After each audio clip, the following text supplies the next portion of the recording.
UK wiai key interview email chuki. Hey, to Gabrana nai hi. Apne chapkar ke video deck na hey our channel code subscribe karna hey.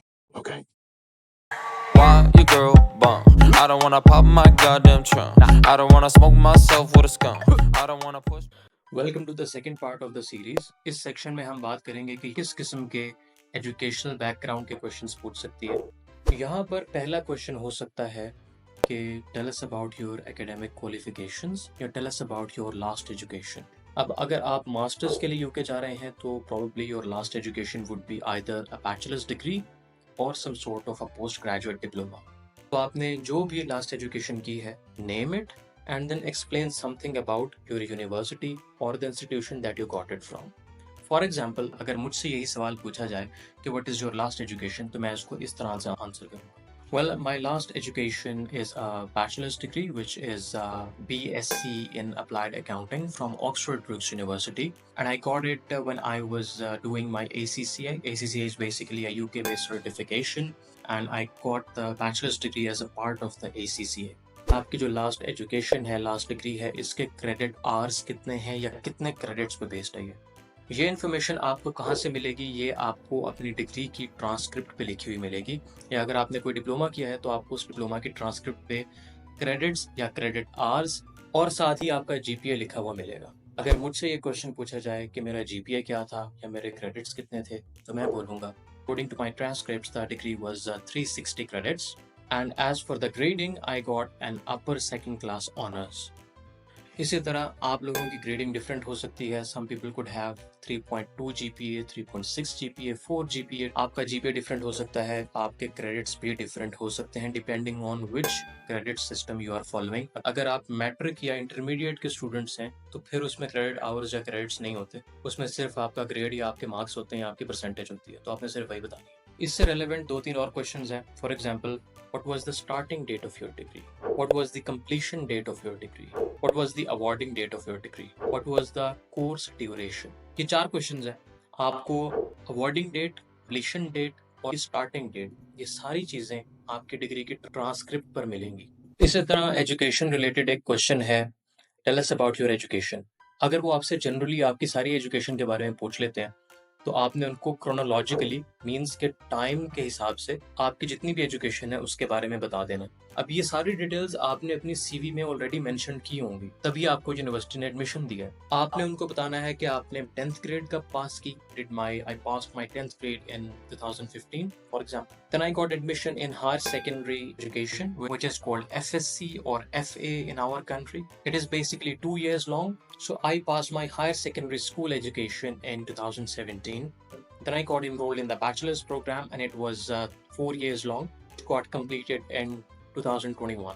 यहाँ पर मैंने बोला है कि मैंने 10th grade finish की 2015 में और फिर मैंने 2 साल में higher secondary school certificate complete किया, जिसका मतलब है इंटरमीडिएट यानी FA, FSc, ICS, जो भी आपने इंटरमीडिएट एजुकेशन की है।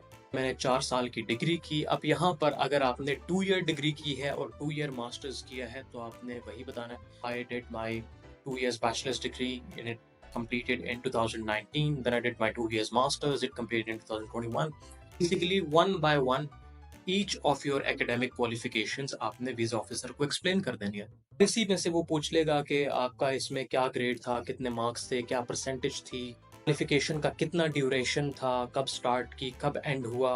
स्पेशली आपकी जो लास्ट एजुकेशन है उसके बारे में वो ये भी पूछ सकते हैं, what modules did you study there. तो यहाँ पर बहुत जरूरी है कि आपने अपनी ट्रांसक्रिप्ट को भी स्टडी किया हुआ हो। फॉर एग्जाम्पल, अगर आपने बैचलर्स इन बिजनेस एडमिनिस्ट्रेशन किया हुआ है, आपकी ट्रांसक्रिप्ट पर सेमेस्टर वाइज वो सारे मॉड्यूल्स लिस्टेड होंगे जो आपने स्टडी किए हैं, और यकीनन आपको आइडिया भी होगा कि आपने उन मॉड्यूल्स में क्या क्या स्टडी किया।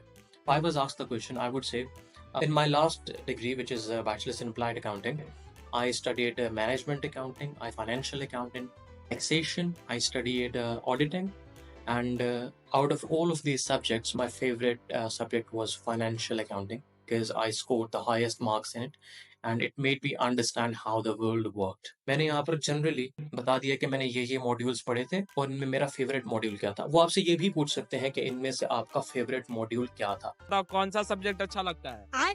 कौन सब्जेक्ट अच्छा लगता है? बैगन। और फिर ये मॉड्यूल क्यों फेवरेट था और इसको एक्सप्लेन कर दे थोड़ा सा। For example, if somebody asked me why financial accounting was my favorite module or what I studied in that module, I would explain it like this.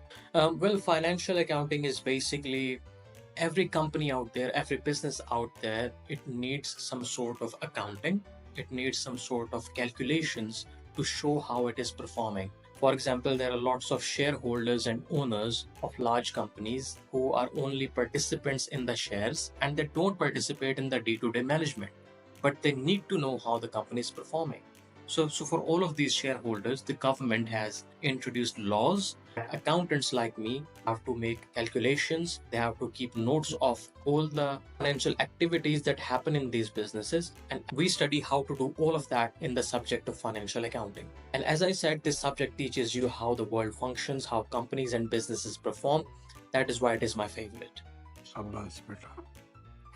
तो यहाँ पर मैंने क्या बोला है कि मुझे मेरा सब्जेक्ट क्यों फेवरेट लगता है बिल्कुल एंड में, और मैंने उसको एक्सप्लेन कर दिया according to my understanding of it. अब यहाँ पर मैथ्स नहीं है, दिस इज नॉट 0101, यहाँ पर परफेक्शन नहीं चाहिए। यहाँ पर बस आपको एक 80 to 90% एक्यूरेट आइडिया देना कि आपका सब्जेक्ट का क्या मतलब है। अगर आप बिल्कुल ही गलत बता देंगे, फॉर एग्जाम्पल एक रिफ्यूजल लेटर था, एक स्टूडेंट का यूके स्टडी वीजा रिफ्यूज हुआ, उसमें उन्होंने पूछा हुआ था कि what does project management mean, क्योंकि वो प्रोजेक्ट मैनेजमेंट स्टडी करने जा रहा था और उसने बोला हुआ था when we finish our degree we make a project that is called project management. तो अगर आप बहुत बड़ी मिस्टेक करते हो, only then you get into problems. 80 to 90% accuracy के साथ अगर आप एक चीज को डिफाइन कर देते हो, that is good enough of an answer. Next question पे आते हैं। कुछ डिग्रीज होती हैं जिनके एंड पे आपको एक थीसिस लिखना होता है या डिसर्टेशन लिखना होता है या कोई ना कोई प्रोजेक्ट बनाना होता है, रिसर्च प्रोजेक्ट। तो आपका जो वीजा ऑफिसर होता है ना, उसने ऑलरेडी आपके ट्रांसक्रिप्ट्स, आपके एजुकेशनल डॉक्यूमेंट्स देखे हुए होते हैं, तो आपसे उस रिसर्च प्रोजेक्ट के बारे में भी बात करेगा। इसी तरह से स्पेशली अगर आपने कोई रिसर्च बेस्ड डिप्लोमा किया हुआ है, असाइनमेंट्स बनानी थी या जिसमें रिसर्च प्रोजेक्ट बनाना था आपने, तो वो आपसे लाजमी पूछेगा कि आपने किस प्रोजेक्ट पे काम किया, उसकी नेचर क्या थी, किस तरह की रिसर्च की और उस रिसर्च का कंक्लूजन क्या था।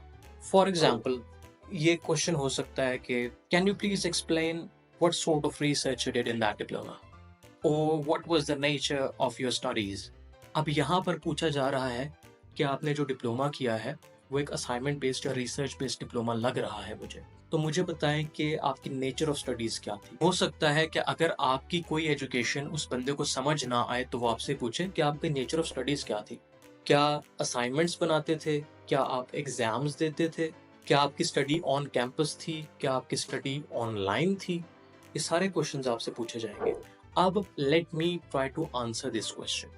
Well, one of the qualifications that I have done recently is a postgraduate diploma, which was a research-based diploma, and the nature of our studies we were given these assignments that we had to study books on, that we had to find information on, and as a result we had to prepare a project which was based on 4,000 to 5,000 words on a certain syllabus. One of the modules that I studied in the diploma were designing marketing strategies. Our research supervisor, she told us to collect information on two companies that were working in my country. I chose McDonald's and KFC. And then using their annual reports, which were published on the internet, we had to study the management actions, the marketing actions that led to favorable results in the company's profitability. We also compared the marketing strategies of both these companies with each other and the results in the profitability over a period of 1 year.